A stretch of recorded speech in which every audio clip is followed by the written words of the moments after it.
Okay, we are live. Bro to Pro podcast, episode 7. It's been a while.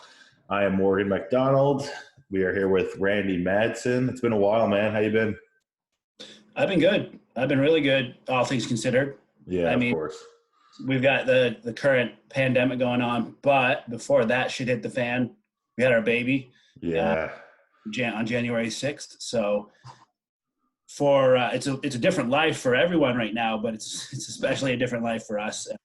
Yeah, absolutely. So how has life changed since having the baby? Well, quite a bit in some ways, and then not at all in other ways. I know we kind of discussed it on this podcast before, and I said, oh, I'll be able to get all my meals in, get my training in, get my naps in, and a lot of that's true. But there's no naps. Yeah. And probably Yeah. anyone that was a parent that was listening to that, they probably knew right away. Oh, he's in for a surprise. But that said, all my meals are in, my training gets done, and I can be a bodybuilder either way. So what about work for you right now? Are you working from home? No, actually, with my company benefits, I got 6 months off a paid leave. So Nice. prior to that, I did work from home anyways. So when I do go back to work at the end of June, I'll still be working from home. Like where I'm sitting right now this is where I work. That's Right why I on. have Yeah. Yeah. Yeah. this Yeah. office set up. That's great. How's your girl doing? She is absolutely crushing it as a new mom. Yeah. Uh, we we're a good team. I mean, she's a hard worker with anything she does, but she's also very loving and caring.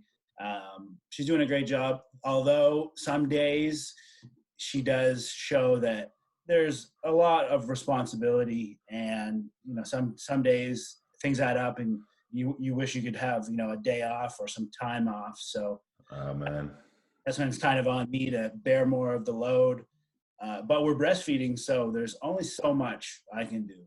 Yeah, I guess. Yeah. If she needs a bit of extra rest, you take the reins for a little bit or something like that. Yeah, yeah. So But how has training and everything changed for you with the pandemic? Or are you still getting in a gym, or do you have like a home thing going, or I have a home gym, and in fact, in 2015, I prepped in my home gym almost exclusively. So I'm well enough set up that I can keep carrying on. Though it is nice to have some of the machines at the gym. It's nice to have sometimes a spotter. Also, just to get out and away and get into this other place that you're just dedicated to fitness there, and there's nothing else going on. yeah. But I also have been for the last 7 weeks kind of just doing a maintenance thing, not on any cycle and therefore not training my ass off, just sticking to the basics. So that all came at a good time. I can do what I need to do. So did you get to finish your like full off season cycle before all this happened? I did actually, yeah. So what was the results like on that from when you started the cycle to when you finished it? Oh well, that I'll try to keep it short, but we discussed what the cycle was for the most part in the last call, and that was Yeah. it was 2 weeks of test mass primo, fairly low dose with farm growth and a little bit of insulin and some metformin. My peak dose was only at 1,500 milligrams of the combination of the three anabolics, and 16 weeks I put on 20 pounds. I barely put on any fat. Yeah, I know. I saw from your pictures that you were posting, man. You didn't really look like you put on any fat. Yeah, the way I like to measure my fat and like clients' fat is I use skin folds, and I do 9 different spots across the body, and then I just look at the total. So as long as the total goes in the right direction, we're heading. For fat loss, we're heading in the right direction. But for weight gain, you want to put on muscle without much fat, so you hope to keep the millimeter increase to a minimum. And I did just that. In fact, I've gained more millimeters of body fat in the last 6 or 7 weeks of cruising than I did in the 16 weeks of gaining weight on purpose. Yeah. So And that's probably just because hormone levels. yeah, and it's part of recovery too, Yeah. taking Yeah. the foot off the gas, not training as hard, but still eating basically as much, just to maximize recovery during this time, to refuel for actually today is day 1 of the next phase. And before we get into that, we should probably talk about like 10 other things, but we can talk about that to. Yeah. Let's save that for a little bit for now. So what did your weight go? Like what was your starting weight and what did you finish at? I went from 193 to 213, 214. I put on And 10 pounds in 16 weeks. where are you at now? I dropped down from like an average of 213, 214 to 203, 204. Yeah. That's pretty normal, like what you'd expect. Take anabolics out, take insulin and growth hormone out, and less water retention. Although water in the right places when you're on cycle, it feels good, it looks good. But once that all goes away, I lost 5 pounds in the first week. Oh, fuck yeah. You were taking insulin, were you? Yep. What were you doing for that? 10 units of our insulin at breakfast. That's kind of how I started. And then after a while, I added a second dose at the next meal at lunch before I go train. Start at 5 and then work 7, 9, 10, cap it at 10. That's the most that I've done is two meals of 10 units of our insulin. So you'd have both doses early in the day. Yeah. It's like partially because I train during the day, but also I don't want insulin active later in the day, when I'm trying to relax and not worry about going low and go to bed. I want to go to bed. Yeah. Did you have any like bad experiences using insulin, or was it just like all good the whole way through? So out of the history of insulin use, I've had no seriously bad experiences, but I have had times when I start to go a little bit low and I can tell, eyesight starts to be a little blurry. You start to sweat. You become generally confused. And when that starts to happen, then I take some more carbs in, Right. I keep a juice box handy or fat-free candy, just something to keep things at bay because I eat enough in the meal to cover most of it, but day to day, depending on what you ate the night before. Especially with that longer acting stuff, right? Yeah. So you get spikes it spikes basically twice. Yeah. That second one, when it comes around, sometimes I need another 10 to 15 grams of carbs to. Right. But I have no horror stories. I personally don't know anyone that has any horror stories. You can read about people doing dumb shit online, taking a nap. Apparently, that may have been what happened to Dallas. I don't know. But I'm sure there's lots of speculation around that. Yeah. But yeah. So, and now you've been off for 7 weeks, and you're getting ready to start up again. Yeah. That's pretty interesting, man. But so, what about you? I mean, your career was based on personal training. So you were at a gym, you relied on that for your income, but I understand that you've pivoted that more towards online training. You're also in Newfoundland, which is an island in itself. So you've got an interesting scenario going on. So what about you? Where's your training been in the last 4 months? I understand that you were prepping, but that's kind of too. Oh yeah. Well, like the main goal was the Toronto Pro. So we started prep at 20 weeks out. And I think the first few weeks of that, I hadn't even started like a cycle or anything like that. But I mean, we probably started like right now, I've been on my pre-contest cycle for 8 weeks. Mm-hmm. So we went from 325 down to my lowest weight was 304.8 last weekend. And I've been progressing as I was losing weight. Yeah. And now this is all still when the gyms were open and stuff, right? Yeah. So my cycle, we did testy with Primo every day. The first time I ever ran Primo, and man, fucking unbelievable. It's nice, right? Best I've ever felt. Like I felt healthy, clean. My joints and everything felt amazing. I was getting stronger as my weight was dropping, as we were decreasing food. Just like the shape. I love how I look right now. I took update pictures a couple days ago, and it's the best set of pictures I feel like I've ever taken. Obviously, I'm not shredded or anything, but lines are starting to come through. My waist is in. I'm just starting to see a lot more shape. Yeah, your shape is becoming exposed as your waist comes in. Yeah, so what I've been doing is I was shooting 125 milligrams of test and 80 milligrams of Primo every day.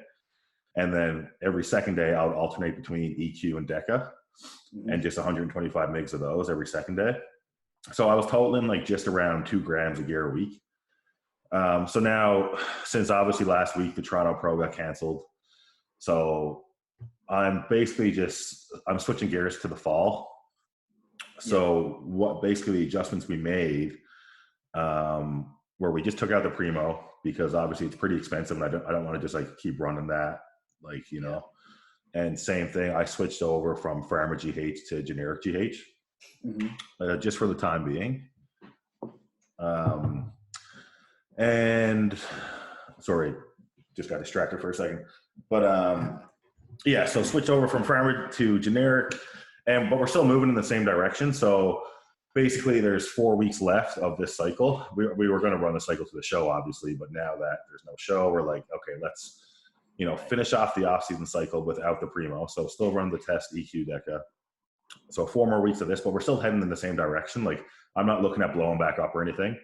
Cause like I said, like I'm still making good progress in the gym. Like I'm not like hungry or suffering through a diet or anything. My cardio is pretty low. I'm doing like, you know, I walk my dogs probably for like an hour on average every day, which would obviously be like really like low intensity cardio. And then I'll probably do like after shoulders and like shoulder day or shoulders and arm day, I'll do like 20 or 30 minutes on the Stairmaster or something like that. And that's really just keeping my appetite up. And still, like I said, like, you know, we're probably trying to get me down in between like 290 and 300. So right now, so are you still in the same? Are you still in the same calorie deficit this week and last week as you would have been either way? Yeah. Well, he even though like this weekend we figured out that the show was canceled, and he still dropped my food a bit more. Yeah. And increased my cardio like a little bit. Because like I was just so big for so long. Like, you know, there's just no point in going back up to 325, 330 because like I don't really think I can improve without getting like really lean first anyway. So I figure we'll get down to in between 290 and 300 just because I want to see what I look like around there anyway. Yeah. Like I know what I look like at 325. I just don't really care to be that heavy anymore. And realistically, like so my plan now is to do our local show got moved to September 26th. So obviously, depending on how things go with the pandemic and stuff, my plan is just to do that show. 3 weeks later is nationals. So I'm 25 weeks and 28 weeks out. So I kind of just want to hang around 290, 300 until we're 16 weeks out and then like start a prep to get down to like where I got to be, which I would assume would probably be around like 275. Right. Yeah, dude, I'm pumped, honestly, because like prepping for Toronto sucked because like you didn't know if it was going to happen or not. And like, it was just getting to the point where shit was starting to get hard. Like, you know, like I was like kind of, the diet was getting to me, like just a little bit, like, you know what I mean? And, and that's fine. It's just that when you have the doubt in your mind, like, okay, am I doing this all for nothing? Like, and especially at our level where I'm like, okay, am I running all this Farmer grade GH and am I running all these compounds to get in the best shape I've ever been in for nothing? Yeah. Like it sucks, like, you know, just having that like cloud over me. So when the show got canceled, I was honestly relieved because it was getting to the point where I knew there was no fucking way it was going to happen anyway. And then originally we were like, okay, well, let's just, you know, switch gears and think about doing July, like Vancouver. Yep. Because at that point I was thinking like, okay, if they have Vancouver, maybe like you won't need to qualify for it because all the qualifiers got canceled. But then even so, that we would have had to stretch my cycle out to like 24, 25 weeks of like hard shit, obviously. And then at that point, it's like, is that show even going to go ahead? So then if I had to do that, that show gets canceled. Then like, I don't even feel like I would have been able to do a show in the fall because at that point, my body would have needed to rest and clean out. You know, pushing to fall at that point is just like unhealthy and stupid. Right. Yeah. So I feel like this situation kind of lets me, you know, we shorten the cycle a little bit, but I can still progress over the next few weeks, take 8 weeks off everything. And then we can get back into like, you know, prep mode and figuring out exactly what we're going to do going into the fall shows. Right. So, yeah. So, and you'll be refreshed, reinvigorated, ready to put the pedal down, starting from an even leaner point, making that rest of that prep, I don't want to say easier, but easier in relation to if you had to go all the way from 330 to stage ready. Yeah, well, man, like, like I want to prep. Like I'm like I want to compete. Like I really do. Obviously, I've been working for it all last year and a half now, just trying to put on the size to do it. But I want to prep for a show that I know is going to happen. Yep. Right. But and I'm not, and at the same time, like I'm not in a rush. You know, like that's like my coach right away. Like when we found out Toronto got canceled, he's like, okay, well let's just switch gears and think about July. And I was like, man, fuck that. Like, it's honestly hardly realistic. And I was like, I'm just not in a rush. Like, I want to do it right. I want to bring my best look. And I want to be healthy more than anything. Yeah. You know, so this is not a good time to get yourself in trouble, like medical wise, right? Oh God, yeah. You don't want an infection and be like, oh, got to go to the emergency room to get some antibiotics and get corona at the fucking emergency room. Yeah, fuck, exactly, man. Like, and that's the other thing. Like, I'm being really conscious of. I think we all are, is just not getting sick. So, like, you know, I'm lucky. My training situation is good. I have a client of mine who reached out to me. I've been working with the guy for like 20 weeks. Like, he's made great progress.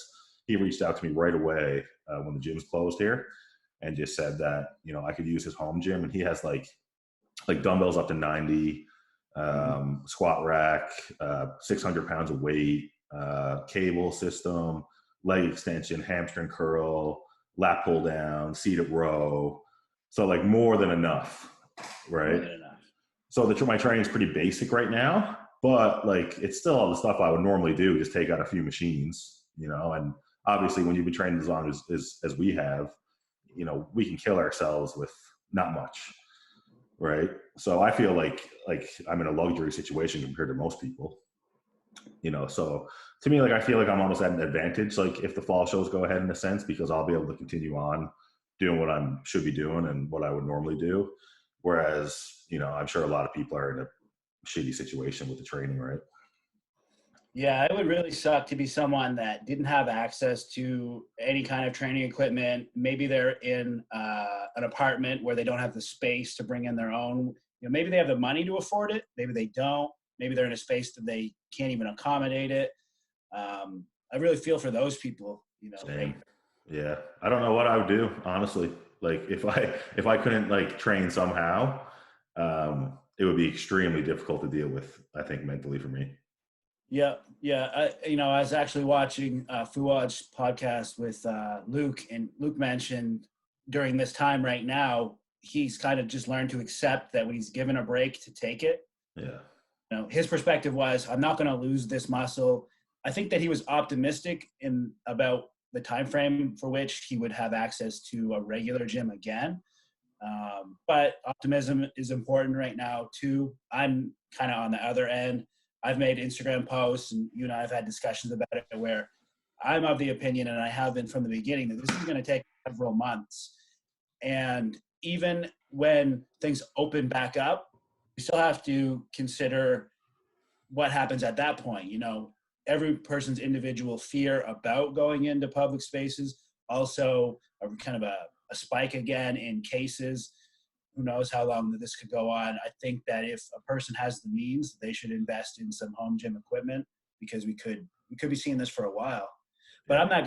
I could go down a rabbit hole too. Like last night, I was thinking of all the different scenarios about what companies are going out of business, what businesses are going to change entirely.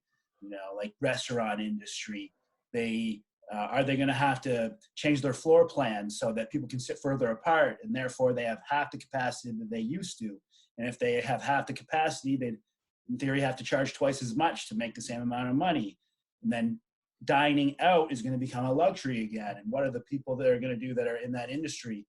Are they going to become delivery drivers? And then what happens to delivery drivers when automated cars take over? And I, I have a little morbid obsession with going down those rabbit holes. But It's I hard think, not to though, man. Like that's the biggest. That's like my only worry, really. I know this is going to play itself out, and you know they're going to either figure out a treatment or a vaccine, or the virus is just going to run its course. Um, but it's the economic impact. Like that's where my interest, I guess, lies. I don't worry because I just think it's stupid, and you know, I really try not to speculate either, but it's impossible not to speculate to a certain degree with all of this of what you think is going to happen. But yeah, I think the economical impact and how it's actually going to change the world is, it's, I mean, it's really hard to say, right? But you brought up a couple good points there. One thing I feel like though, just with our industry and the fitness industry, like for example, like back in January, we had a state of emergency here for like 3 weeks because we had like a massive amount of snow come down in like a short period of time. Right. And my online training like spiked after that because people were just like inside, and like the way Newfoundland culture is, like basically all people were doing was drinking and eating junk food for like 2 or 3 weeks, right? Yeah. So I noticed like a pretty big influx in like my online clients after that. And obviously people just like, want to get back into a routine and get back in shape. So that's the one thing I feel like about the fitness industry is that it can't really go away, especially in this day and age and how mainstream like being in shape is and living a healthy lifestyle. Like we're always going to be needed, and even same thing with one-on-one training, even though it's not as popular as it used to be because of all like the online stuff, like people still need someone to show them exactly what to do in the gym. And it can only really be done properly in person. You know what I mean? Yeah. So I think as long as there's some people that have like the luxury income to spend on those luxury type items, I feel like in my business, I'll be fine.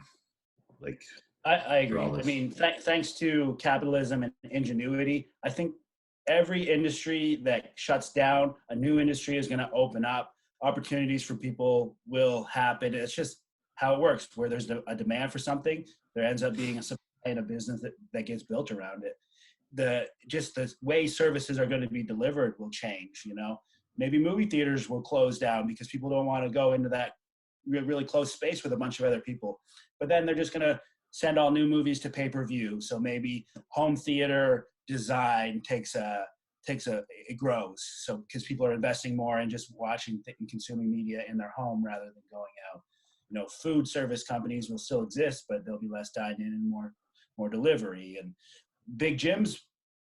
Here's what I think about big gyms. I think the people that are going to be affected the most are the small private gym owners, and companies like Good Life. They've got deep pockets. I think that they can kind of weather this storm, but even they may have to change their floor layouts, and maybe fitness becomes more of a private, personal, one-on-one, in-home thing. So more people are at smaller home gyms with people they either know or with one-on-one coaching. So, none of it's going to go away.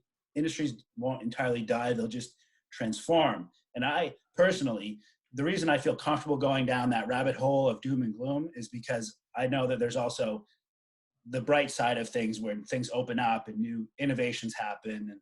And I think cool things are going to happen too, along with it. Yeah. I feel like, so my opinion on like the home gym thing is I think that when gyms and everything open back up and you can just go at your own will and there's no restrictions or anything, I think everyone's going to be back at the gym. I think gyms are going to have an influx of new members. I'm talking about big box gyms now, right? Yeah. Because I know how Good Life works, and there's going to be promotion after promotion after promotion for months, because they're seasoned vets have taken advantage of people, like people's moods, like the time of year, like things that happen, like So that's what I think you'll see, and I think that 1 or 2 months you're going to see a whole lot of home gym equipment up for sale. And that's where I plan on taking advantage and start slowly just storing away shit, like just in case any crazy shit like this happens again, right? Or a war breaks out or something, because that would probably be the next thing that would happen, right? I think it's if bodybuilding is your passion and your profession, there's no reason you shouldn't have some equipment at home for a stormy day, especially when you live in a climate like ours, where snow could shut us down at any given time for a few weeks. Or, you don't have to live in a snowy climate. You could be in a hurricane climate where you're in your basement for a week or two, weathering the storm. I remember seeing old pros. Like, I remember wondering why Jay Cutler never had a complete home gym. He had some stuff, but his mindset, I believe in the video I watched, was I'll always be able to just go to a gym. I'm a business person. I don't want to spend too much money on a home gym when I can spend that money elsewhere.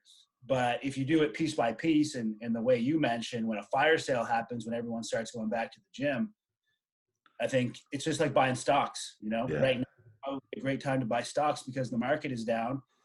And there's going to come a time when a lot of gym equipment's going to go on sale for real cheap. Yeah. But yeah, did you have any clients that were doing any of these shows coming up that got canceled? I had 4 clients doing Atlantics. Oh yeah, yeah, that was a rough one, man. They had they had high numbers for that show, eh? I think it was going to be a great show. Yeah, so do I. I knew multiple people from Newfoundland because our show was supposed to be the week before. People were going to do our show and then go to Atlantics, but then of course they both got canceled. So I feel for those people, man, because I feel lucky my show getting canceled 10 weeks out. And like those guys getting their shows canceled like 2, 3, 4 weeks out, like after you're already in shape and kind of went through the whole, like the hardest part of the process, man. Yeah. How did your clients take it? Sorry? How did your clients take the show being canceled? So I just had honest conversations with each one of them about about health and wellness and shifting their priorities. Also giving them positive feedback on the work they'd put in to date. For most of them, it was going to be their first show. So it was a new experience in itself. Only one of my clients was going to be a repeat show. So it wasn't really news for them. But they all took it pretty well. I mean, they realized there are more important things to worry about right now in the short term. Like some of them lost their jobs. Yeah. So they obviously weren't going to worry about this too much. But at the same time, it is kind of funny to think that we've got a pandemic going on in the world where lots of people are going to be affected and die. And then there's the rest of us that are just kind of worried about the next time that we can get on stage in basically naked. Of course, all those people still worry about everything else, but this is our life. Like we think about this all day, every day. How are we going to, whether you're going through a new relationship or loss of a loved one, bodybuilding still creeps in no matter what is happening. So we're a group of people. So it's interesting to be part of this community during this time. Well, man, like I struggle a little bit, my social media has been down a little bit. Like I haven't been posting as much and saying as much. Like I still do here and there. I struggle with like if I should be talking about giving out nutritional advice and posting my progress pictures and stuff, because like there's nothing really else to post. Like I don't really feel like posting like my training stuff right now because I have a pretty good setup and like I know a lot of people don't. So like I don't want to be like rubbing into people's faces that like, oh hey, I'm still carrying on normally. Like I do have a bit of guilt about it, but at the same time, I feel like this is my livelihood. Like the gym's not like a hobby for me. Like, you know what I mean? Like when I go to train, like I feel like I'm going like to work because, like how I look directly affects my income and like it, how I look and is a reflection of my knowledge to a certain extent. Right. Yeah. And like me getting ready for shows and going through the whole process and showing people that like, that's what helps me get clients. So I feel like in a way it's important to me to keep doing what I'm doing training wise and staying on top of all my bodybuilding stuff because, when this is all said and done, like life's going to go back to normal. Like I still got to be on top of my shit. Right. So you're kind of stuck between wanting to still produce content that's relevant to your viewers and is important to you, but you also don't want to seem like you're kind of showing off and being with, being a have versus being a have not. Yeah, no, totally, exactly. Because like I know, like when I post like an update picture explaining my week and what my coach changed in my diet, I'm like, okay, so I'm putting this out there because I'm like, some people have nothing else to do; they're sitting around. Like I know some of my followers are interested in that, right? But then I have, then you have your followers who just like follow you for whatever reason, and they probably see that and they're like this doesn't matter at all, like that kind of thing, right? So like, I feel kind of torn about it. And like you said, like looking at Fuad and Luke, their podcast, like Luke was saying how he's kind of the same way. Like he doesn't feel like posting much or anything like that because it just doesn't seem really important right now. Have you gotten any negative feedback on the content that you have posted to date? No, but I've definitely noticed like less interaction. Okay. That's interesting. definitely. And that's kind of what makes me, I'm like, yeah, like, I still post here and there because like you kind of just have to. And like, I'm so used to it. Like if I don't post for 2 or 3 days, I'm kind of like, fuck, I got to put something up there, like, just to keep engagement with followers and that kind of thing. Right. But yeah, no, I've noticed like my post engagement and just people replying back to my stories and stuff has dwindled down a little bit. And I mean, fuck, I don't blame people. Like I'm sure people's priorities are shifted. I think a lot of people right now are, less worried about when they're going to start their diet and more worried about like when their next paycheck from the government is coming, or if they're getting paid from the government, or whether if they're like, I know my girlfriend, man, like she has her own massage therapy clinic. She probably has like 5 or 6 girls that work under her. And like, she's kind of stressed because the small business thing is probably the most complicated aspect of all of this. You know what I mean? Absolutely. Like if you're someone who just got laid off from your job, like you're going to have some money coming in, right? But it's these business owners and trying to find out if you qualify for this and that. Like it's pretty stressful, right? So I can totally understand why people don't give a shit about bodybuilding right now. Yeah. Well, so I guess I'm just one person, and I'm not in the same situation as a lot of the people that we're discussing, because I can train and pretty much carry on as business as usual. So take this with a grain of salt, but I personally think you should still keep up the content production that you have for the people that are stuck at home just looking at their phone a lot of the time. Maybe they need a distraction. They need to take a break from just stressing out over things that they can't control, and check out your story, check out our podcast, check out our posts, and have some semblance of normalcy. You know what I mean? And also hopefully learn something, because you put out great content, a lot of tips in your stories and stuff. I think that you should keep carrying that on. But at the same time, I've had the exact same experience. I've only made a few story posts and maybe one timeline post from my home gym for that exact same reason. I don't want to seem like I'm showing off, but at the same time, I'm also in a different situation than you. I don't have anything to show off. I'm off season, fluffy. My lifts aren't interesting. I'm not particularly strong. The only time that people engage on my posts is when I'm fucking shredded, and that's not it, right? Yeah, I know. I don't have much to post, but if you're dieting and you can train, I'd love to continue seeing your posts. So I think, if anything, we could do these podcasts, at least, because in these podcasts, we don't have to necessarily talk about only bodybuilding, although that's what most of our listeners are into. I mean, yeah, but we do know people like hearing us talk about shit besides bodybuilding. Yeah. That's usually how it goes, right?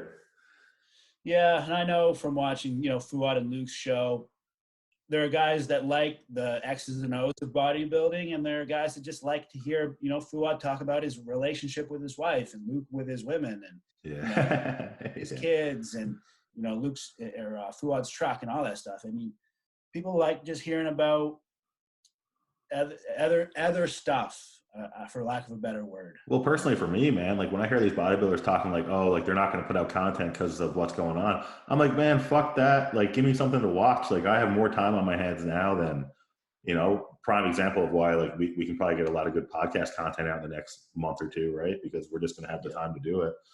But, that's what I think. That's what I would hope most of the people that I follow are going to do too, is just keep putting out content, because we're all just inside kind of waiting for this whole thing to end. So, but yeah, that's a good point. So I'll keep putting out stuff as I feel, I'm not the type of person to post if I have nothing to say anyway. Like if I have something I want to speak on, or like I do like my one weekly progress picture update after I send my coach pictures and just kind of talk about briefly how the week went, because I know some people care about my prep and the things that are going on with that, especially how everything's changing. Right. So yeah, we'll keep it up for sure. So let me ask you this. When you went from pre-pandemic lockdown to now the pandemic lockdown, has your day-to-day life changed much? For example, the amount of time you spend at home with your partner, has that gone up? And, do you have any interesting perspective on that? Good, or is there a little friction? Like, honestly, the only way my life has changed for 3 weeks. So I've been off work for 3 weeks because gyms closed like almost instantly. So I was off work right away. So the only real difference is I don't get up early in the morning and train like 3 or 4 clients at my local Good Life like I normally would. And the place that I train myself has changed. And besides that, man, my life is like the exact same.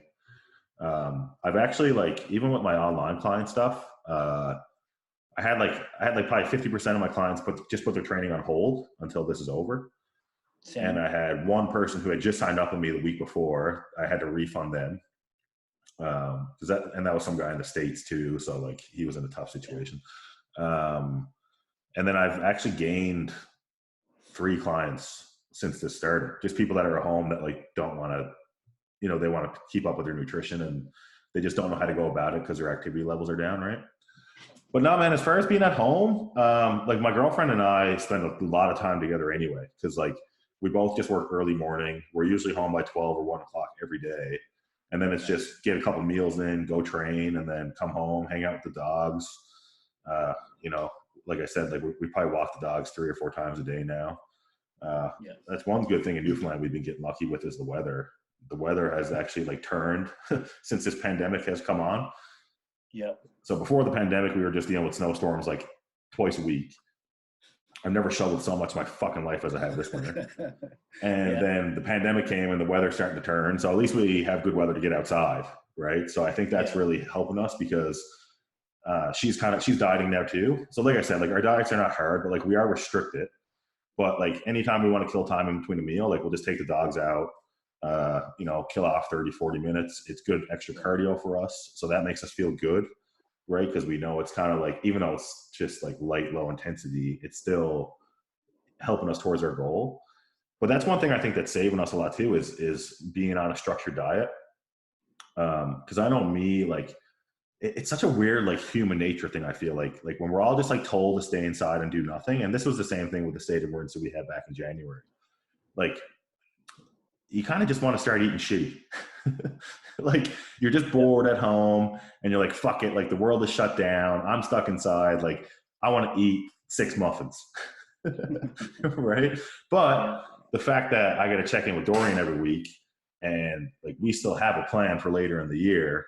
Like I'm sticking to my diet and that's just making me feel, I guess, just more structured. Right. Cause like, obviously if you're going through this where you're stuck inside, and then you start eating junk food, which only ever feels good when you're eating it. And then immediately after you start feeling like a piece of crap and you're not working out or just being as active as you normally are because of the pandemic. I think it's just a recipe for mental health disaster.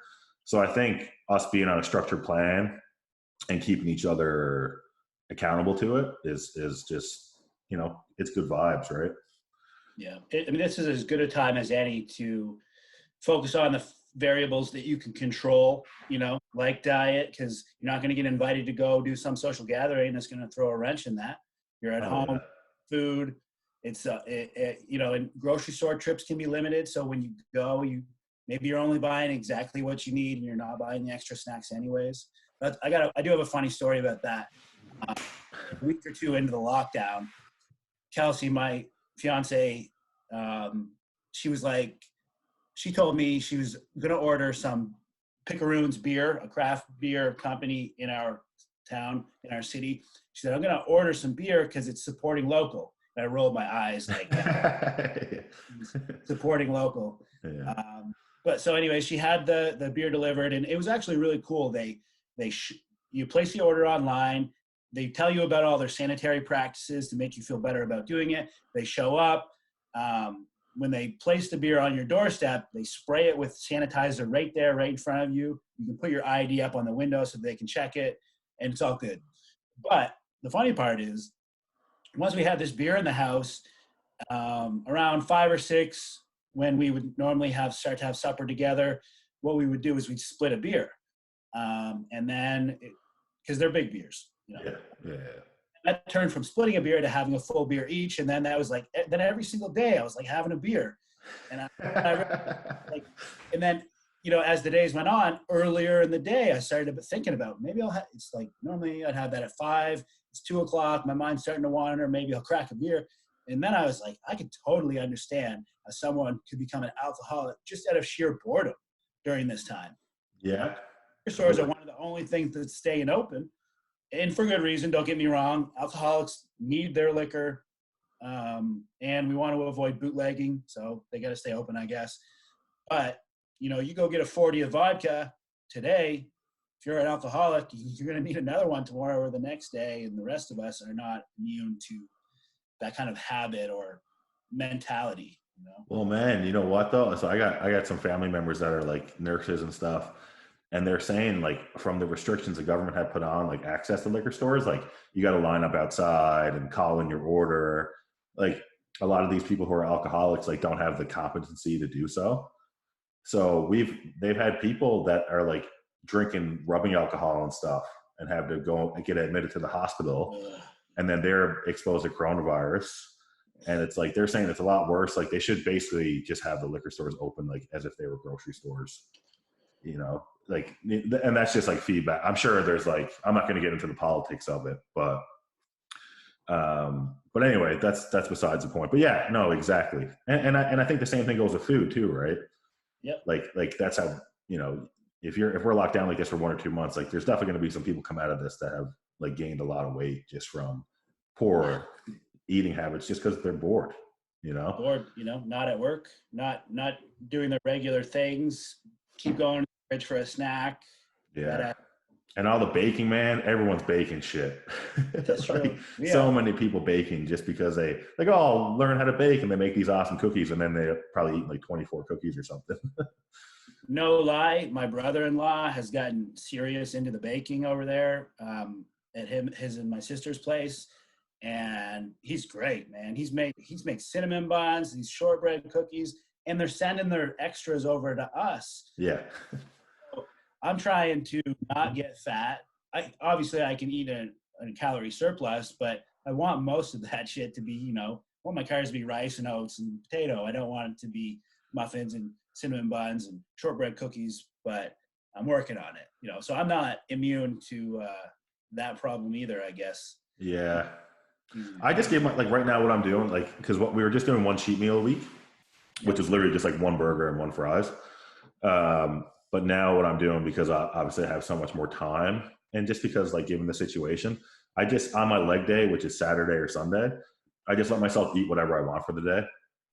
And it's not like it's all shit. Like I did that Saturday, and like my first meal was steak and oats, and I just put some like peanut butter and jam in the oats.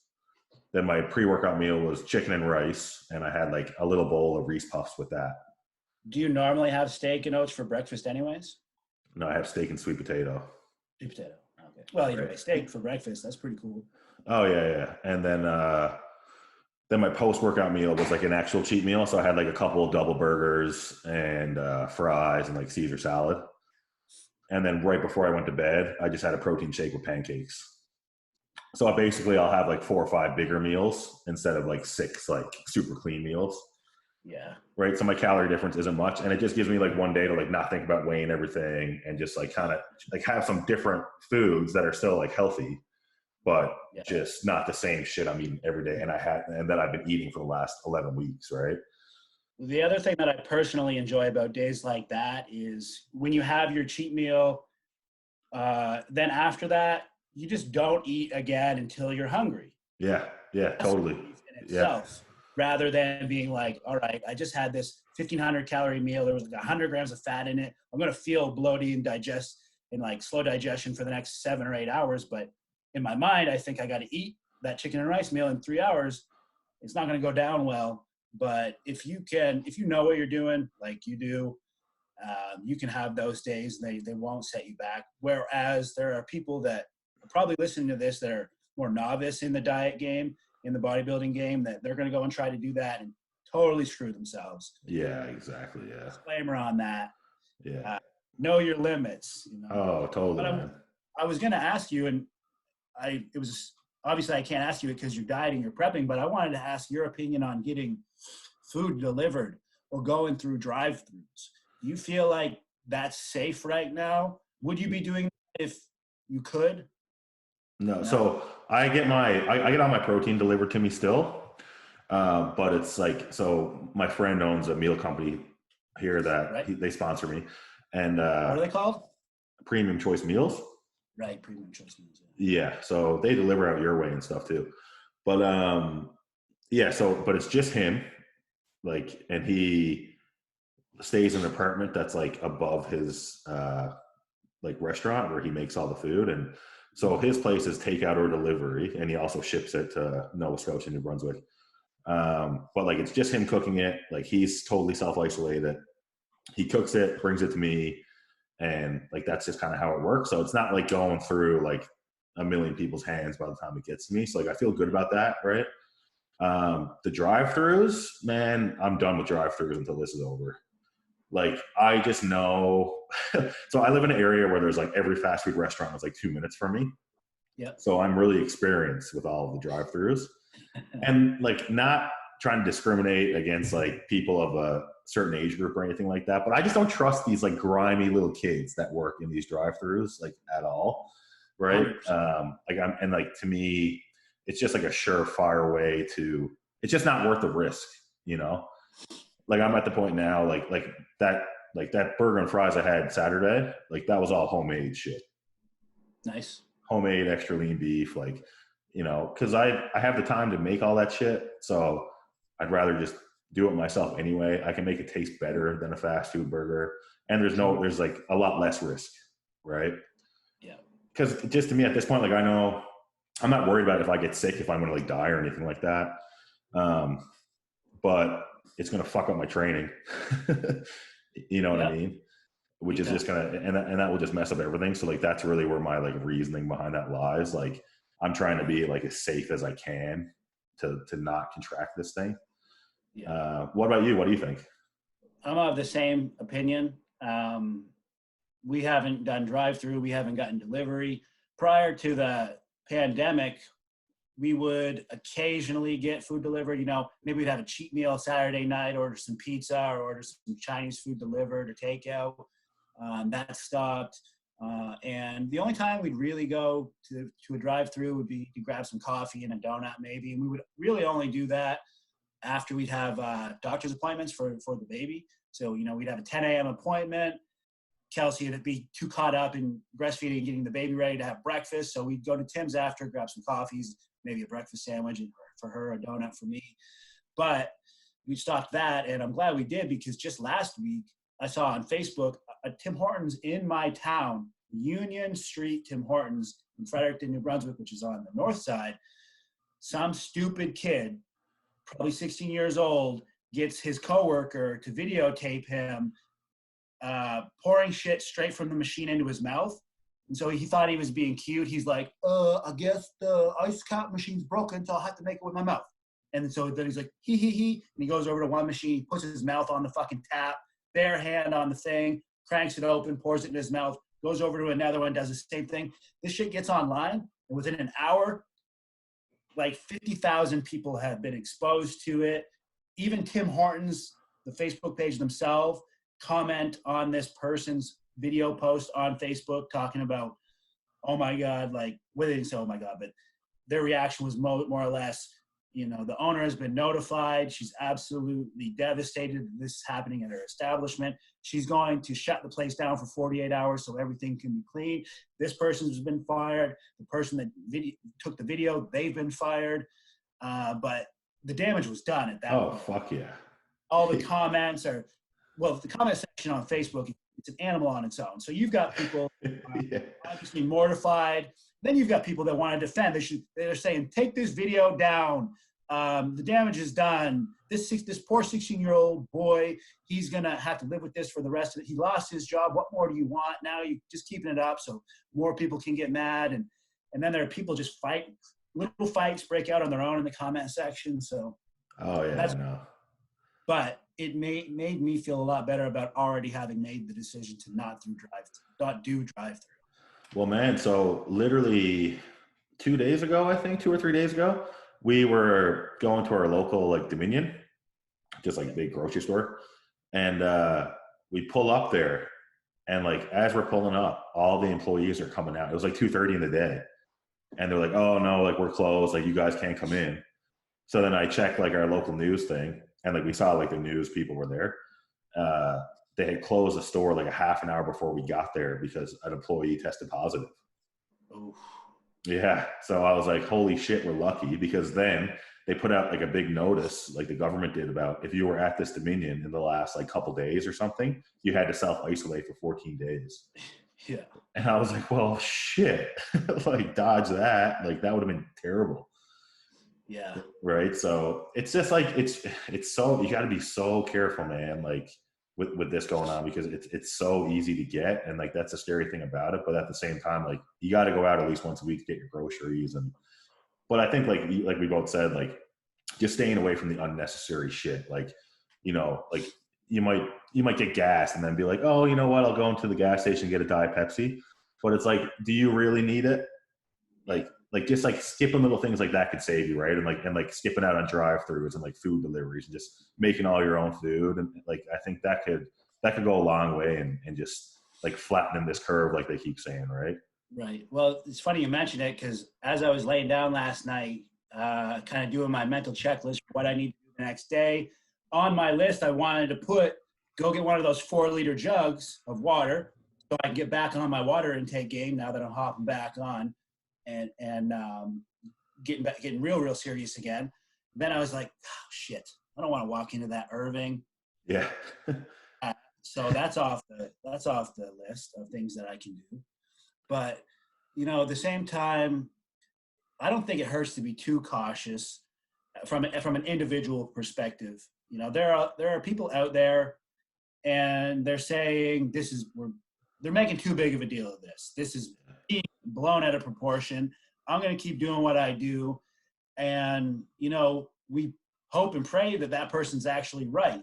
And if we do everything right, then that person in the end gets made to look like they were correct, like they were the smarty pants. And we can only hope that that happens, right?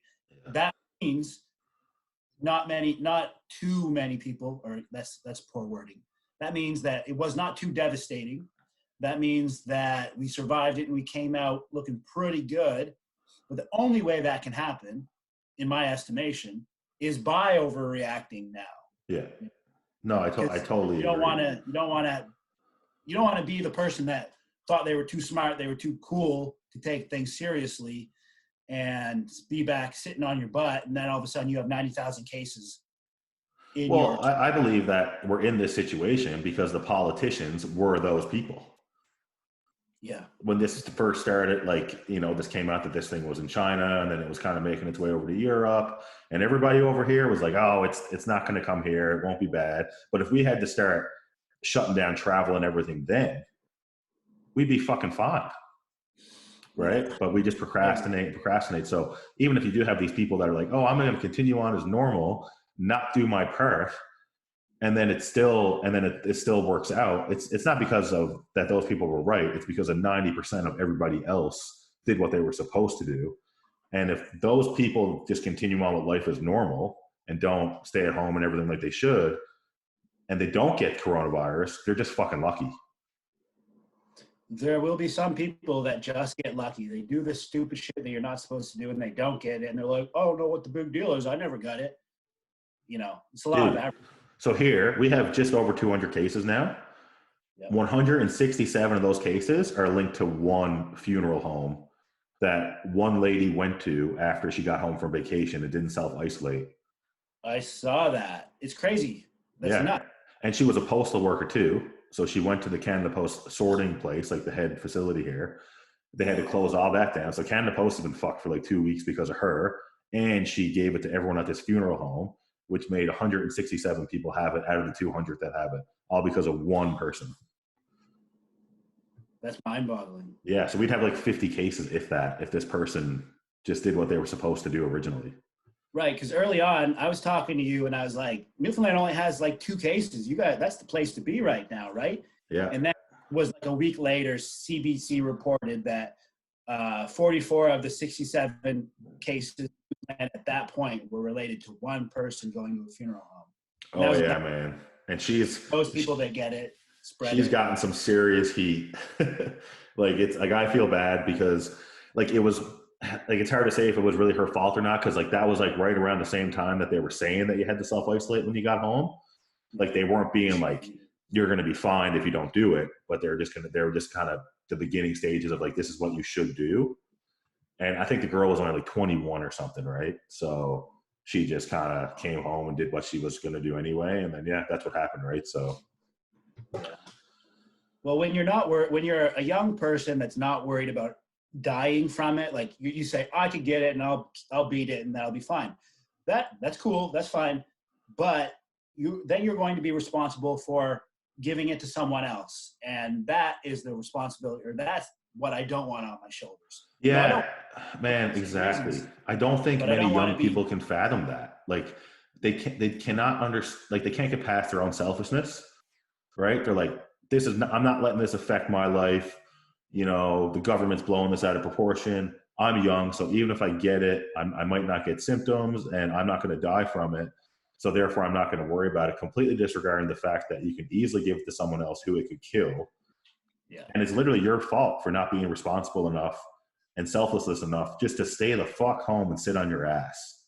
Yeah. Like, it's not like they're asking you to go outside and work 12 hours every day, or something like that. Like, it's like you literally just have to stay home and be a lazy piece of shit. Yeah. Yeah. Right? By staying home, you're doing more than you could possibly imagine. But yeah, you could literally save someone's life by not going to the grocery store or not going to Walmart and just staying home. Yeah. Like essentially.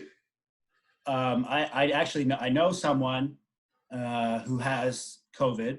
Well, I know someone whose daughter has COVID, and it's the only person that I personally know that has a family member affected by it. Now, his daughter's a young, healthy woman. She has it, and her account of it is that she's running a fever of 100 Fahrenheit. She is so tired that it makes it hard to get up and go to the bathroom. That's how intense her lethargy is. And then, of course, a really bad cough and just general body aches. And so you can imagine, being a healthy person and getting that and being knocked out of commission for 2-3 weeks, and in that time also being contagious. But whether you give it to anyone or not, that's gonna knock you out. Like, no one wants to live like that, especially not an athlete, especially not you or me. And so I think we are fortunate that we can mostly continue our daily routines. You mentioned some of the things that are different for you personally. Where we have a baby, we're being extra precautious. So we're not even doing the weekly grocery runs. I went out and I bought 4 weeks worth of food for us that could be, that could last that long. Now, of course, fresh vegetables and fresh fruit, they don't last that long. So we did have to go out and do like a 2.5 or 3 week trip to pick up some fresh fruit and some fresh vegetables. And I can tell you, one of the things that bothered me the most about going out and doing that was seeing people just browsing, I was going through Costco and there was multiple women going through the clothes, picking out clothes, looking at it, putting it back. Oh man, they shouldn't even have fucking clothes out. Yeah. Right? Like, put all that shit away. Like, that's not essential. Like, it's little things like that I think that people could be doing too. But yeah, dude, totally, man. And like, I'm seeing people like pick up vegetables and put them back down. And I'm just like, oh man, just don't do that right now. Like, that's bad enough anyway. Right. Yeah. But like right now, shit, I don't know. That is bad enough anyways, right? Yeah. You're better off picking it up and eating it straight off the shelf than you are putting it back. Oh yeah, no, exactly. Yeah. Yeah. Crazy times, man. But yeah, we've been on for about an hour now. So let's not drag it out too much, because I know what I'd like to get into, maybe in a couple of days we'll get on again and we can go over your like off-season cycle and kind of talk about that. Because obviously, we had a lot to talk about today with the whole coronavirus thing, how it's affecting our lives. We definitely had to get that out of the way before we proceed with the podcast, but I'd like to get into some more X's and O's. So what we'll do is we'll put this one up, and guys, anybody watching, if you have any questions, we're going to talk more bodybuilding stuff in the next episode. So please leave some comments down below of like anything you want us to talk about or questions you might want answered by either one of us, but I'm sure we'll both give our input anyway. And yeah, that's what we'll do. So thanks for watching, everybody. This is BRO2PRO podcast episode 7, coronavirus edition. I can't monetize this video now because I said coronavirus. Not that we'd make any money anyway. But yeah, that's it. Randy, you got anything else to say? Yeah, don't message me asking for home workouts. Message Morgan. Yeah. You won't get anything from me on that. But yeah, so that was good. All right, Randy, man, thanks for your time. It was a good chat, and we'll pick it up again in a couple days. Yep. See you. All right, see you.